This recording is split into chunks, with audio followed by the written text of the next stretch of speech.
Muzaffarpur advocate association के संयुक्त सचिव पद के उम्मीदवार विजय कुमार वर्मा ने रामनवमी एवं रमजान पर्व की शुभकामनाएं देते हुए कहा, आप सभी से प्राप्त अभिवक्ताओं से और सभी सामान्य लोगों को रामनवमी और आने वाले रमजान के लिए शुभकामना देता हूं। मेरी शुभकामना स्वीकार करें और मुझे आशीर्वाद दें कि मैं अब विजयी हूं।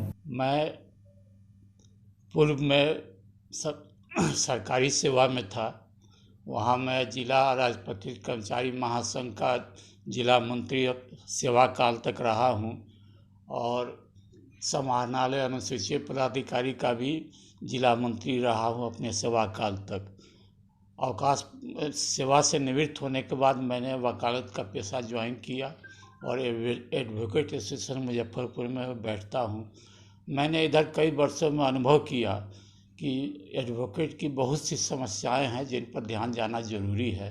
जैसे कि सभी के लिए बैठने की सही व्यवस्था नहीं है, महिला एडवोकेट के लिए भी कोई अलग से व्यवस्था नहीं है।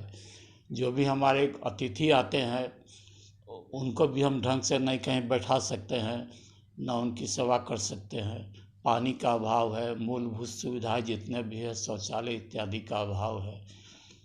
एसोसिएशन द्वारा इस पर ध्यान नहीं दिया जा रहा है। तो मेरे मन में यह विचार आया कि मैं अपने पूर्व के अनुभव को देखते हुए इन सभी अधिवक्ताओं के समस्याओं के निराकरण के लिए और इनके हितार्थ जो भी काम हो सकता है उसके के लिए एक बार मैदान में फिर आऊं, और इसी उद्देश्य से मैंने संयुक्त सचिव के पद पर नामांकन किया है। कन्या अधिवक्ता से मांग उठ रही है कि नए भवन की मांग उठ रही है, जो पेयजल का अभाव है और मतलब कि उनको सीट नहीं मिल पा रहा है। प्रत्येक साल लॉ करके आने के बाद में मतलब कि यहाँ तो इसकी मांग उठ रही है। तो यह मांग सही है, क्योंकि जो भी नए आते हैं उनके लिए समुचित व्यवस्था होनी चाहिए। उनके लिए हम लोग कैसे काम करना है, कैसे उनके बैठने की व्यवस्था है, किस तरह से व्यवहारिक ज्ञान उन्हें मिले, उसका सहयोग उनको मिलना चाहिए, जो बहुत अभाव है। इस बात को हम मानते हैं। 2 साल से कोरोना काल से लोग झेला है, उसमें बहुत से अधिवक्ता बहुत पिछड़े हो गए हैं, जिनकी आर्थिक स्थिति कमजोर हो गई है। जैसे बेटी की शादी हो, बच्चे की पढ़ाई। पिछले कोरोना काल में नाम मात्र की सहायता मिली। बहुत से अधिवक्ता घर पर बैठ गए, पारिवारिक स्थिति उनकी अत्यंत दयनीय हो गई। इसके लिए एक अलग से कल्याण कोष होना चाहिए कि कोई भी प्राकृतिक आपदा या इस तरह की कोई समस्या आए तो उनके परिवार के हित के लिए कुछ समुचित एक राशि का प्रबंध होना चाहिए, एक अलग कोष का प्रबंध होना चाहिए कि जिसके आधार पर वे अपने परिवार की देखभाल कर सकें।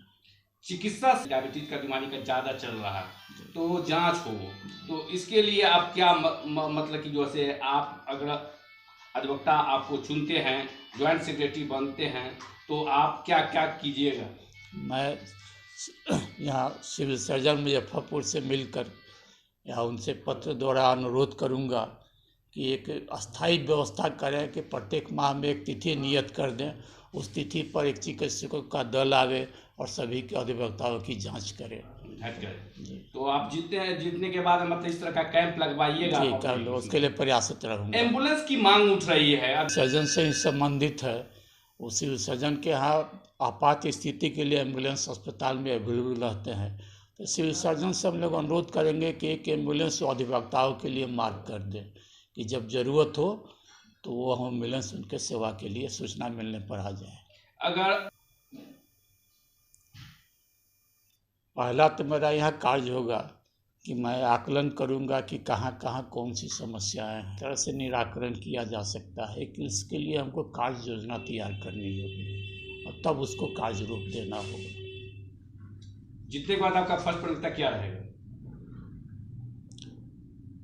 प्राथमिकता तो केवल अधिवक्ता के समस्याओं का निराकरण और उनके हितों की रक्षा के लिए। कुछ लोग सुरक्षा के लिए मांग कर रहे हैं कि कुछ लोग जो सीनियर अधिवक्ता हैं उनको सुरक्षा मुहैया मतलब कि मिले, सरकार से मांग भी उठा रहे थे, तो इसमें क्या आपका विचार हो रहा है? आवश्यकता पड़ने पर तो सुरक्षा मिलनी ही चाहिए। इसके लिए जिला प्रशासन है, आरएससी अधीक्षक हैं उनसे अनुरोध किया जा सकता है कि वैसे व्यवस्था करें कि अधिवक्ताओं के साथ किसी प्रकार का अप्रिय घटना नहीं हो। अगर घटना होती हो तो त्वरित कार्रवाई करें। ये समाज में एक संदेश जाए कि हाँ, अधिवक्ता के लिए पर कोई अगर उनके विरुद्ध कोई काम होता है तो प्रशासन उनके साथ है। अधिवक्ताओं से क्या अपील करना चाहते हैं इस बार ज्वाइंट सेक्रेटरी के चुनाव लड़ रहे हैं? मेरा अपील है कि मेरा अनुभव को देखते हुए और मुझे जो प्रेरणा मिली है कि मैं अधिवक्ताओं की सेवा के लिए सामने आऊं, उसमें उनका सहयोग दें और हमको विजयी बनावें ताकि हम अपने उद्देश्य की पूर्ति कर सकें। क्रम संख्या मिल चुका है आप लोगों को? क्रम संख्या फाइनल 29 तारीख तक डेट वापसी का है, लेकिन ऐसे क्रम 8 मेरा है। अच्छा, तो हम मतलब कि अधिवक्ताओं से अपील कर रहे हैं कि एक बार मौका मिले हम। जी, हम एक मौका चाहते हैं। हम पदनाम नहीं चाहिए, हम काम से सिद्ध कर देंगे। बस काम पर विश्वास करते हैं। जी, काम पर विश्वास। परिचय क्या हुआ? मेरा नाम विजय कुमार वर्मा हुआ।